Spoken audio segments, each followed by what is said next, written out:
The crash and the stranger. The forest was quiet. Only the sound of wind in the trees and birds in the distance. Mason, a young man with a backpack and a walking stick, hiked up the lonely mountain trail. He was far from any town, deep in the wilderness. It was his way to escape. No people, no noise, no problems. Suddenly a loud boom shook the air. Trees shook. Birds flew away in panic. Mason stopped and looked up. A flash of light streaked across the sky. Then came another sound. Crash. Something had fallen nearby. Smoke rose over the ridge. Mason's heart beat faster. He had never seen anything like it. Curiosity pushed him forward. He followed the smoke. When he reached the crash site, his mouth dropped open. A strange glowing pod was half buried in the dirt. It was metal, but not like anything from Earth. It was shaped like a silver egg with lights blinking along its side. Heat rose from it, and there was a high-pitched humming sound. Cautiously, Mason stepped closer. Then he saw movement. Inside, a cracked window of the pod, a figure was slumped. Something was inside. It looked like a person, but fully covered in armor. The armor was tight, smooth, and silver blue. The helmet was round with dark glass. The figure's chest moved slowly. It was still alive. Mason knocked on the glass. "Hey, can you hear me?" The figure moved weakly, then pointed a shaky finger at a glowing latch near the pod's door. Mason looked at it. It didn't look safe. What if it exploded? The figure's hand dropped. Through the helmet, Mason saw the head roll to the side.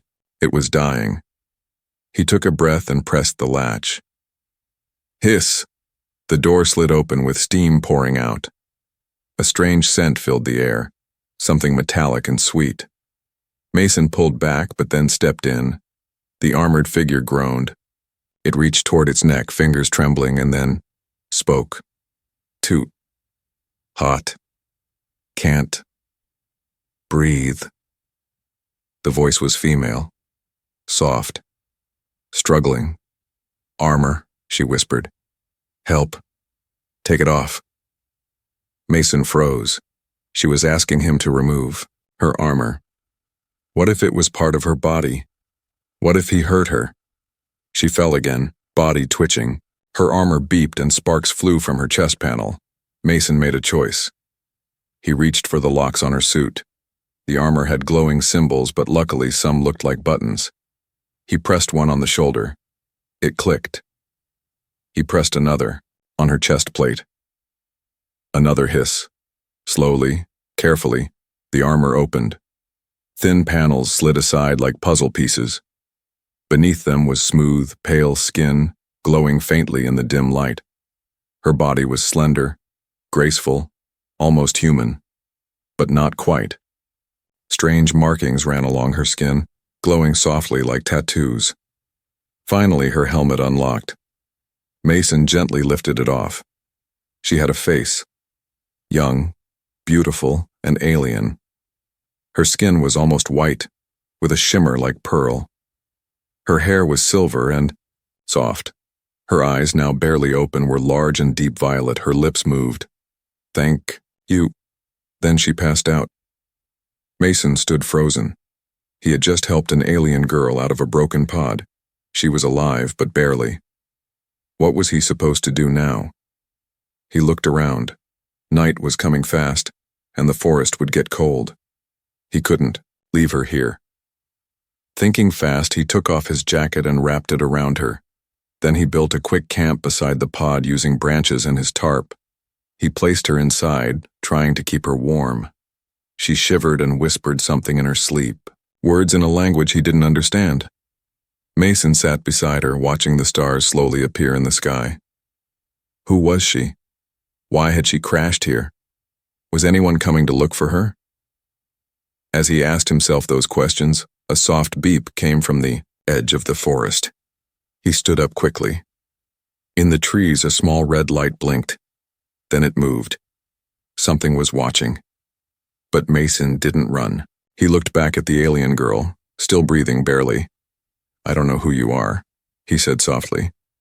"But I think you just brought trouble with you," and he had just made himself part of it. A face without a mask. Morning light crept over the mountains, casting golden rays on the broken pod and the makeshift camp around it. Birds sang, and the forest looked peaceful, but Mason knew something had changed. The night had brought a visitor. A blinking red light had watched him from the trees, then vanished without a sound. Now the alien girl was breathing more steadily. Her skin no longer glowed as brightly, but her body didn't shake like before. She lay under Mason's jacket, resting on a soft bed of leaves and cloth. Her face, though peaceful, looked strange in the light of day. Beautiful, but clearly not human. Mason sat beside her, his back against a rock. He hadn't slept much. His mind kept replaying everything: the crash, her armor, her soft voice asking for help. Then slowly she opened her eyes. Deep violet, almost shining. Her gaze moved fast, scanning the area, landing on him. She pushed herself up fast, but her body failed. She gasped and dropped again. "Easy," Mason said, raising his hands. "You're safe, I helped you." She stared. Her eyes narrowed. Then she spoke, her voice hoarse but clearer than before. "Where am I?" "Earth," Mason replied. "North side of the Huron Ridge. I don't know where your ship was heading, but you crashed here." She blinked, then looked down at her exposed skin. Her hands quickly covered herself. She turned red, a pale lavender hue rising to her cheeks. "You removed my armor?" "You told me to," Mason said. "You couldn't breathe. You almost died." She touched her throat, then her chest. Her fingers brushed over the glowing lines that ran along her skin. Oxygen too thin, temperature too high. She looked up at him again. "You helped me. You are human?" Mason smiled slightly. "Last I checked." She didn't return the smile.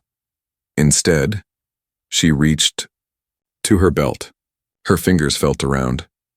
Empty. "No weapon," Mason said calmly. "I took it away while you slept. Just being careful." To his surprise, she didn't get angry. She just nodded. "Smart." Then she winced. Her body was still weak. "Here," Mason said. He handed her a water bottle. "It's safe." She sniffed it first, then took a careful sip. Her eyes softened. "What's your name?" he asked. She looked at him for a moment, then replied, "Riala." "I'm Mason." Riala leaned back against the rock behind her and looked up at the sky. "I wasn't supposed to survive. They must think I'm dead." "Who?" Mason asked. She didn't answer right away. Her hand touched her bare shoulder where a small scar glowed faintly. "I escaped," she whispered.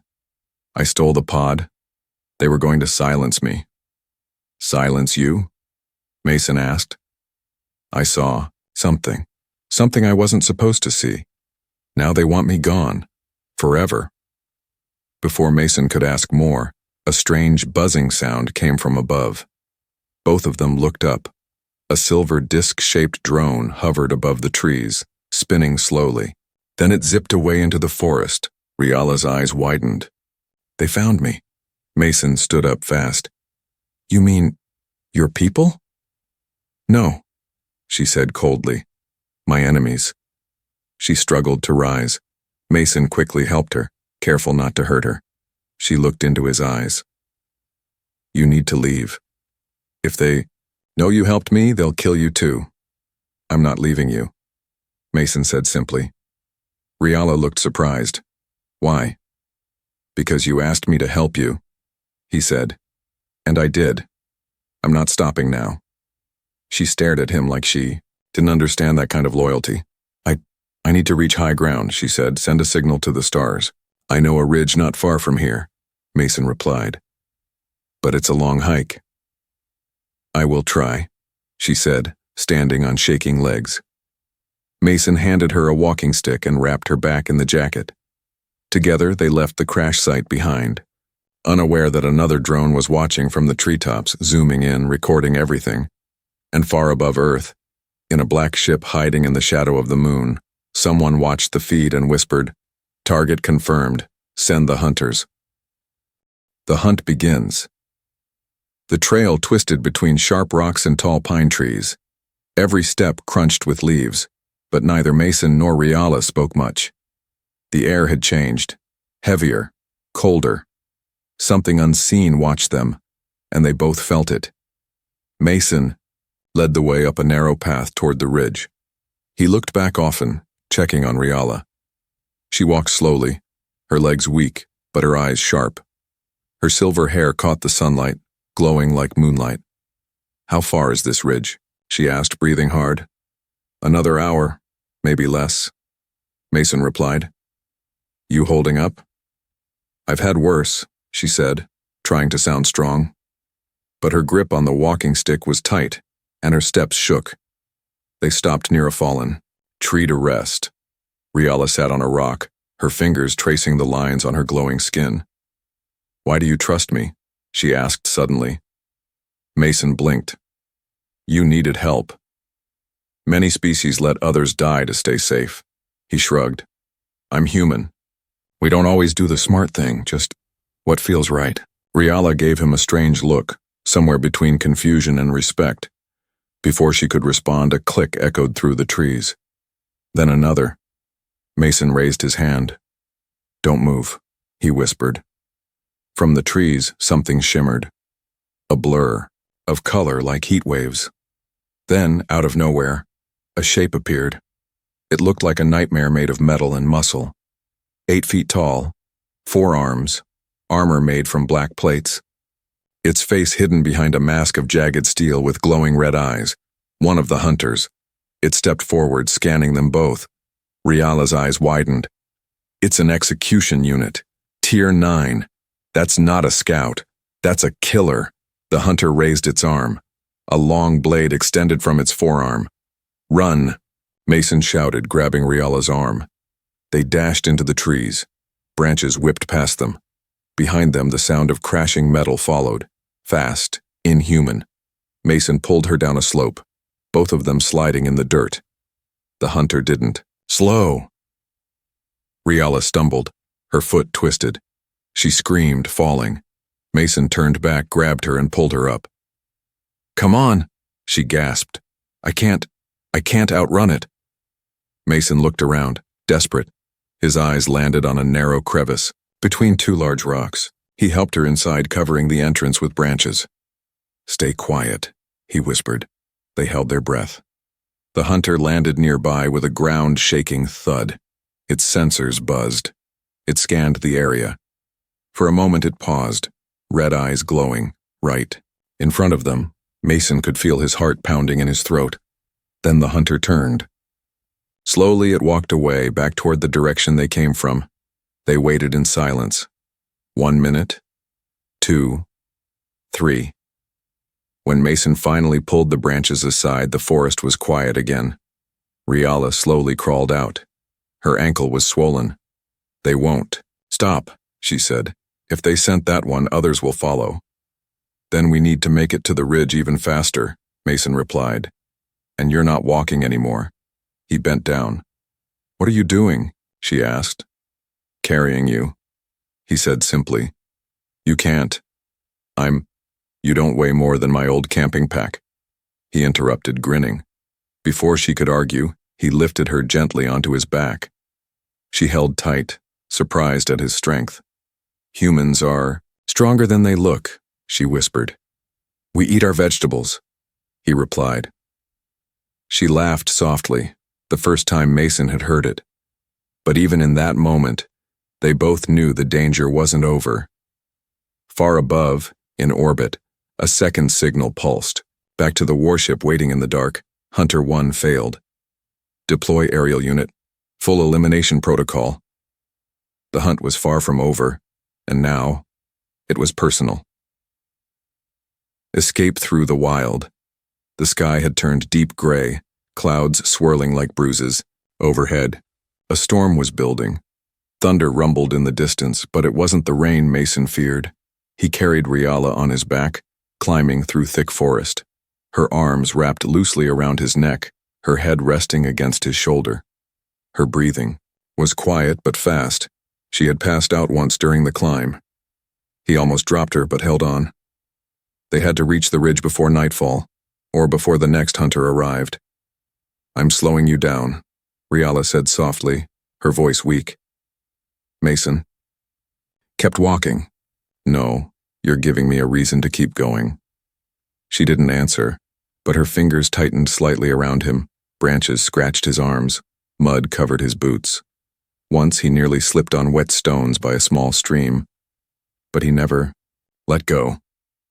Finally, they reached a cliffside cave, half hidden by ferns and moss. Mason pushed inside and laid Riala down gently on a dry spot near the back. "This will keep us out of sight until the storm passes," he said, catching his breath. Riala sat up slowly, leaning against the stone wall. She touched her ankle. It was swollen worse now. Purple marks spread across her skin. Mason knelt. "It's not broken, but you won't walk on it for days." "I don't need to walk," she said, reaching for a device hidden in her belt. She pressed it. A hologram appeared, an ancient-looking satellite diagram. "I can reroute a signal," she explained. "Bounce it off your planet's satellite and send a warning home. Will your people come for you?" "Maybe," she whispered. "Or maybe they'll just hear my last words." A gust of wind howled through the cave entrance. Then static buzzed from her device. "Something's blocking it," she said, frowning. "Jamming signal. They're close." Mason moved to the cave's entrance. He crouched low, scanning the forest. Nothing. Then, far away, he heard it. A mechanical whirring like insect wings. Getting louder, he pulled back quickly.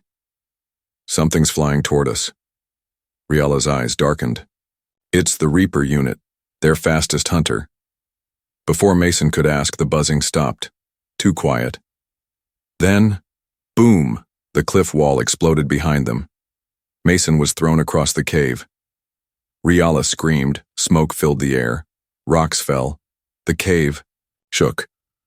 Through the dust, a tall figure floated into the cave. Its armor was black and sleek, wings folded tight. Long, sharp claws extended from its hands. Its face had no eyes, just a single red slit across its head. The Reaper. Riala scrambled backward, her back hitting the wall. Mason struggled to stand, coughing blood. The Reaper turned its head toward Mason, analyzing, calculating. Then it spoke. "Organic threat detected. Terminate." Its claw raised. Suddenly, blast! A burst of light shot from the corner of the cave. Riala had aimed her arm device and fired. The Reaper staggered. Mason jumped. With a broken piece of rock, he slammed the Reaper's leg. It barely flinched, but it gave Riala time to activate the second charge. Boom! The wall cracked behind the Reaper and collapsed. The cave ceiling started to fall. "Now!" Mason yelled. He grabbed Riala and dove out the side. Just before the cave collapsed behind them, they landed hard on wet grass, coughing and covered in dirt. Behind them, silence. The Reaper was buried. Riala looked at him. "You attacked a Tier 10 hunter with a rock." He grinned. "It worked, didn't it?" She laughed, shaky, tired, but real. "You humans are insane." "Yeah," Mason said, "but we don't quit." Above them, the storm finally broke. Heavy rain pouring from the sky. They were alive. But far above, in the black ship above Earth, a new command was issued. "Send them all." She must not reach the stars. The warrior inside her. The rain had turned the mountain into a river of mud and cold. Trees bent under the weight of water. Thunder cracked so loud it shook the earth. Mason and Riala hid under a rock ledge just below the ridge, both soaked and breathless. Neither spoke for a while. Mason's arm was bleeding from the cave blast. Riala was shivering, her ankle wrapped in cloth, her eyes watching the storm with deep worry. "We can't stay here," Mason finally said. "I know," she whispered. But if we go now, we won't survive the next attack. Mason looked up at her. You said you didn't want to fight anymore. I don't, she said, closing her eyes. But if I must, I will. She reached into the torn remains of her belt and pulled out a small silver sphere. What's that? Mason asked. Emergency override core, she said. If I break, my combat system will wake up again, every weapon, every protocol. But once I activate it, I won't be able to turn it off. What does that mean? She looked at him, her eyes cold now, focused. It means I won't be myself anymore.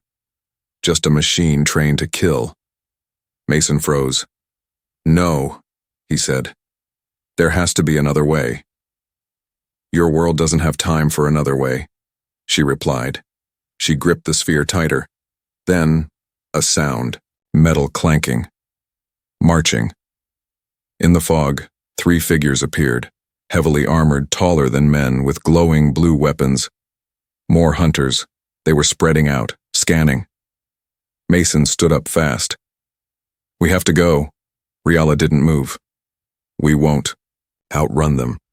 Maybe not, but we'll fight, he shouted. The hunters turned. One raised a gun. Crack! A pulse shot out, barely missing them. Mason shielded Riala. Do it, he yelled. Whatever you need to activate, do it now.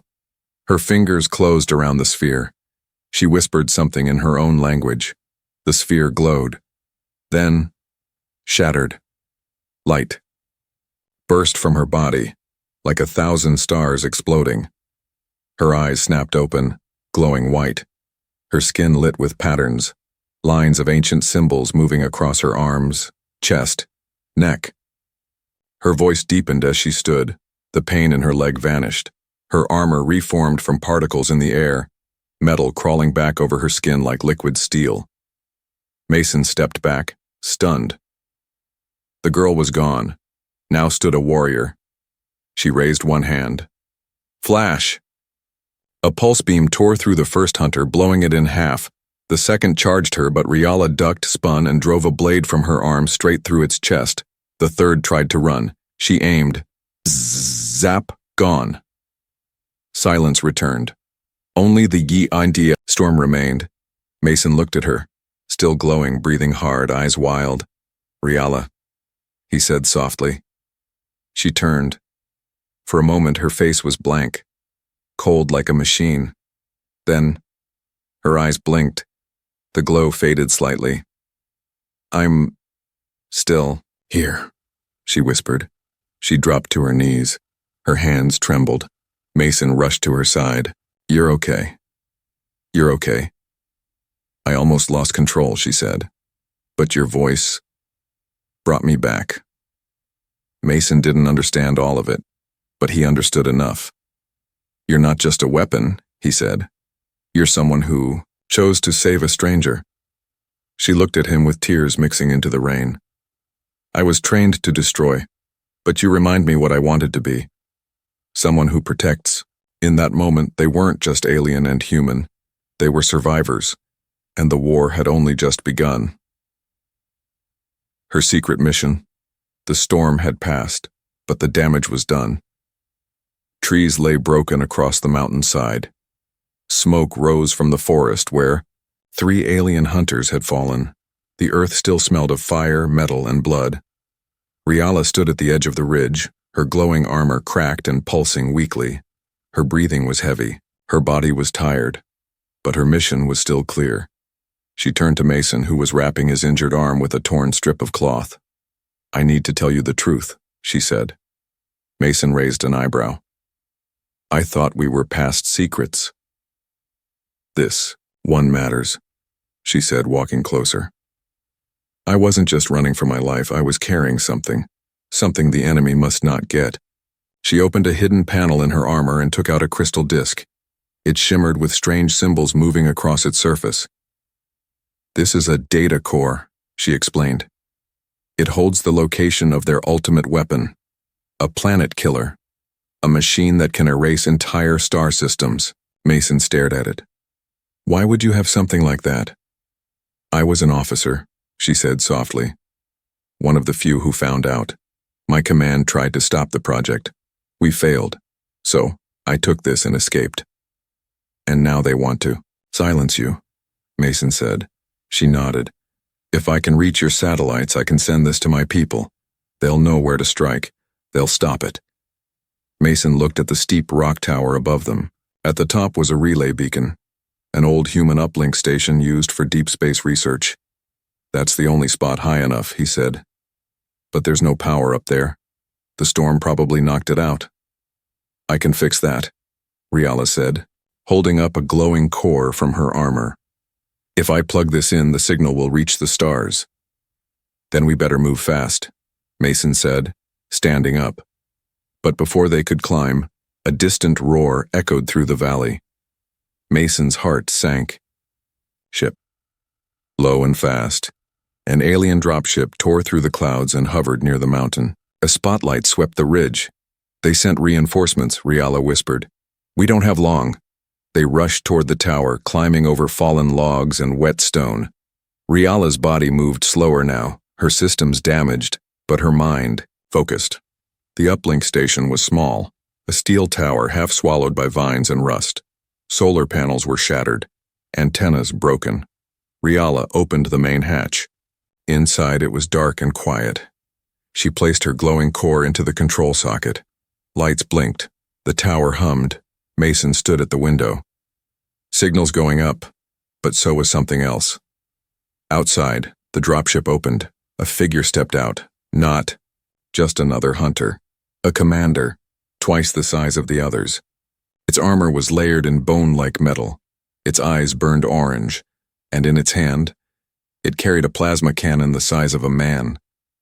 Mason's voice dropped. We've got a problem. Riala looked at the screen. The message was only 64% sent. Buy me 2 minutes, she said. Mason hesitated. That thing will kill me in 2 seconds. She touched his chest, her hand glowing. Not if I boost your chances. Light passed from her palm to his body. He gasped, suddenly lighter, stronger. His vision sharpened, his muscles tensed with new energy. What did you just do? Shared my neural strength. It won't last long. Use it well. Mason nodded. Be right back. He grabbed a metal. Pole ran outside and screamed, Hey, ugly! The commander turned, scanning. Mason dashed between rocks and trees, throwing debris, dodging fire blasts. Inside, Riala watched the signal bar slowly rise. 68%. 70%. The commander raised its cannon, aiming at Mason, then, boom. A blast threw Mason through the air. He hit the ground hard. Riala screamed. She ran from the tower, armor flickering, energy low, but eyes blazing. The commander turned toward her, charging its weapon. But Riala wasn't afraid. Not anymore. She leapt forward, launching a final blast from her armor core. Boom! The mountain shook. Smoke covered everything. When it cleared, the commander was gone. The uplink tower stood tall. Inside, the screen blinked. Transmission complete. Mason coughed from behind a rock, waving weakly. That was insane. Riala smiled, limping toward him. We did it. He grinned through the pain. So, what happens now? She looked to the stars. Now, they'll come for me, and I'll be ready. What happened next? The stars above were calm again. No enemy ships in the sky, no weapons, no hunters, no sound of war. Just silence. It had been 3 weeks since the uplink transmission. 3 weeks since Mason and Riala had destroyed the alien commander and sent the critical data to her people. Mason now lay in a hospital bed inside a secret military base beneath the Rocky Mountains. His body was healing, slowly. Bruised ribs, cracked bones, a scar across his arm. But he was alive. Doctors said he was lucky. He didn't feel lucky. He just kept looking at the door, waiting. They told him she was gone, that she had disappeared after the battle, that the alien girl vanished into the mountains without a trace. But Mason knew better. She wouldn't leave without saying goodbye. That night, when the guards changed shifts and the halls fell quiet, the lights in his room dimmed. Soft humming sound filled the air, and then she stepped in, Riala, wearing a long cloak, no armor, her silver hair braided behind her back, her pale skin glowing faintly in the dark. Mason sat up fast. Riala, she smiled gently. Still breathing, I see. I thought. They said. They don't know, she said, walking to his bedside. After the message was sent, I had to disappear. If they tracked my signal, Earth would have become a target. Mason blinked. So you left? To protect us? She nodded. But I stayed close. I needed to be sure you lived. He looked at her carefully. You're different. I am, she whispered. I was born a weapon. Now I've seen another way to live. Mason smiled. Told you humans were good for something. She laughed, softly. Then her smile faded. I have to go, she said. Now that my people have the coordinates, they're preparing an assault. I'm being recalled. To fight again? He asked. No, she said. To lead. I sent more than coordinates. I sent a message about Earth, about you. He frowned. Me? I told them how a human carried me, protected me, gave me strength without asking anything in return. That changed everything. They no longer see your kind as primitive, but as powerful, dangerous, valuable. Mason rubbed the back of his neck. Not sure that's a good thing. It is, she said, because it gave me a voice, and they listened. She reached into her cloak and pulled out a small glowing disc. This is for you. What is it? A beacon. If ever the stars grow dark again, press it, I'll come. Mason took it, closing his fingers around it. You sure you'll hear it? She stepped closer. I'll never stop listening. They stood there for a long moment, two beings from different worlds, bound by something deeper than war. He reached for her hand. She didn't pull away. Their fingers locked gently. Then she leaned in. Her forehead touched his, a silent goodbye. I'll be watching the stars, he whispered. And I'll be watching Earth, she replied. She turned, cloak swaying behind her, and walked to the door. Before stepping out, she looked back. Next time, she said with a small smile, I won't need armor to breathe your air. And just like that, she was gone. 1 year later, the Earth was quiet, but no longer alone. Above, in low orbit, a sleek silver ship hovered, cloaked from human satellites. Inside, a figure stood at the window, silver hair, violet eyes, no armor, just a calm breath and a soft whisper. Set course. For Earth.